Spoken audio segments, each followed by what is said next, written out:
Welcome back to my channel Prakash Sangan. आपको बता देते हैं यहाँ 23 अक्टूबर से लेकर 25 अक्टूबर तक दशहरा अवकाश और 10 नवंबर से लेकर 15 नवंबर दीपावली अवकाश रखा गया है। इसमें आपको बता देते हैं मध्य प्रदेश के अतिथि शिक्षकों के लिए सबसे बड़ी खबर आपको बता देते हैं कि अतिथि शिक्षक किसी भी प्रकार के आदेश में भ्रमित ना रहें। आपको बता देते हैं कि मध्य प्रदेश के हमारे रविकांत गुप्ता ने बात की है कि मध्य प्रदेश के अतिथि शिक्षकों को अब नहीं हटाया जाएगा। वहीं डीपीआई मैडम से बात हुई है, आपका वेतन कब से दिया जाएगा, इस विषय को लेकर मध्य प्रदेश के अतिथि शिक्षकों में हलचल मची हुई है। वहीं आपको बता देते हैं कि मध्य प्रदेश के सिवनी के द्वारा आदेश जारी किया गया है कि मध्य प्रदेश के अतिथि शिक्षकों को कार्य से मुक्त नहीं किया जाएगा।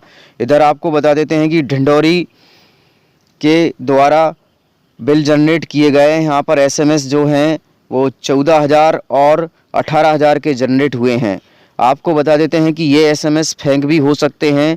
और दूसरा एसएमएस आपको बता देते हैं कि जो भी ढिंढोरी जिले का है, आपको बता देते हैं यहाँ पर भी वर्ग 1 की वेतनमान 18,000 जनरेट किया गया है। किंतु हम ऐसी बातों पर विश्वास नहीं कर सकते। आपको बता देते हैं कि मध्य प्रदेश के द्वारा अभी जो वर्तमान में GFMS पोर्टल पे हम जितना चेक कर पा रहे हैं उसमें आपको बता देते हैं जो पहले की तनख्वाह वर्ग 1 की 9,000, वर्ग 2 की 7 और वर्ग 3 की 5,000 ही जनरेट हुई है। इस तरह से आपको बता देते हैं, पूरा आदेश आपको विस्तार पूर्वक दिखाएंगे।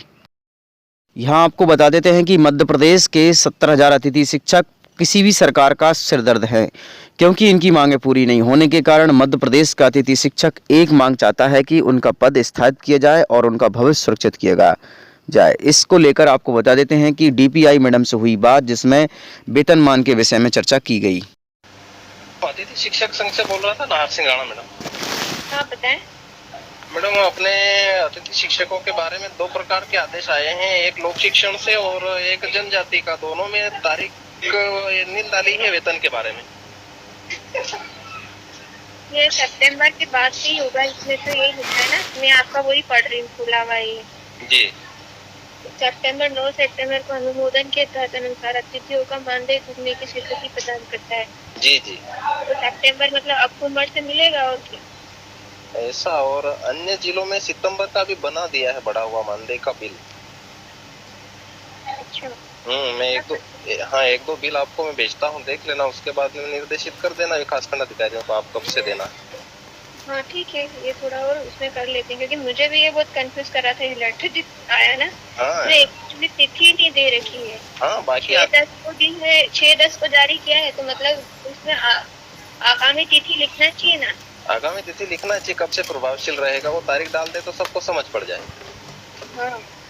तो मैं शायद विदिशा का लेटर आया हुआ है मेरे पास, बिल बनाया हुआ है तो डबल मानदेय वाला। तो उसका है ना, शिक्षा विभाग का है। आप ट्राइबल वाला भी जी। तो इस अपने ट्राइबल वाले आदेश में भी लिखा है स्कूल शिक्षा विभाग जो नियम फॉलो करेगा वही जनजाति भी फॉलो करेगा। उसमें लिखा हुआ नीचे लाइन 6 तारीख वाले में भी। 9 तारीख को हाँ नीचे लिखा हुआ स्कूल शिक्षा विभाग जो नियम चलते रहेगा वही रहेगा, इसमें भी जनजाति में। हाँ ये तो है ना। भविष्य में विभाग के द्वारा मानदेय दिया जाएगा जो स्कूल शिक्षा विभाग का। हाँ ठीक है, मैं भेजता हूँ विदिशा का लेटर मेरे पास है। तो किसने बनाया बिल बना दिया है बढ़ा हुआ, तो उसके हिसाब से आप निर्देश कर देना विकासखंड अधिकारियों को, तो अपना भी सितंबर से बना देंगे जाबुआ जिले का। पूछ लेते हैं और पता कर लेती हूँ मैं 1-2 जगह से। हाँ जी जी। आप ऐसा करो, आप प्रदेश में ही लगा लो ना फोन वहीं पे कि आप आदेश में डाला ही नहीं है तारीख, तो हम किस आदेश से बढ़ा हुआ मानदेय लागू करवाएं। चलो मैं बात करती हूँ। ठीक है। ठीक है मैम। नमस्कार सर, सिवनी से बोल रहे हैं। हाँ जी, मैं बात कर रहा हूँ भोपाल से, रविकांत गुप्ता, प्रदेश सचिव। सर आपके यहाँ एक ऑर्डर हुआ है कि जो गेस्ट जहाँ ट्रांसफर या प्रमोशन से टीचर आ गए हैं वहाँ से गेस्टों को बाहर करने के लिए। हाँ तो सर यहाँ पर सर डीपीआई का एक पत्र देखो, फिर एक संदर्भित पत्र देखे सर, उसमें लिखा हुआ है जी, है ना, कि यदि उच्च प्रभार पर कोई आ गए और गेस्ट है तो उसको क्या कहते पोर्टल से कार मुक्त नहीं करना है। नहीं, ऐसा कहीं नहीं लिखा है। सुनिए, हम वो ऑर्डर हमारा ही कराया हुआ है।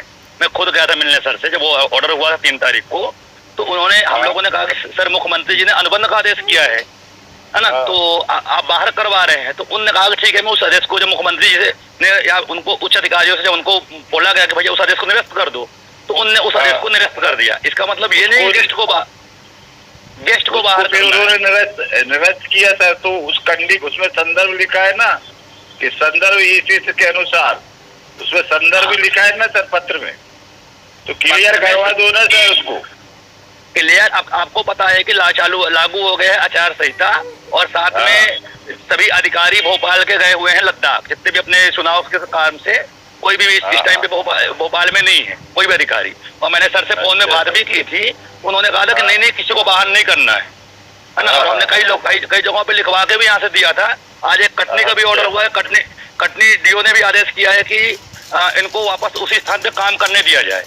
तो अभी आप एक आदेश निकाल दे सर कृपया करके कि आगामी आदेश तक अभी बने रहने दीजिए।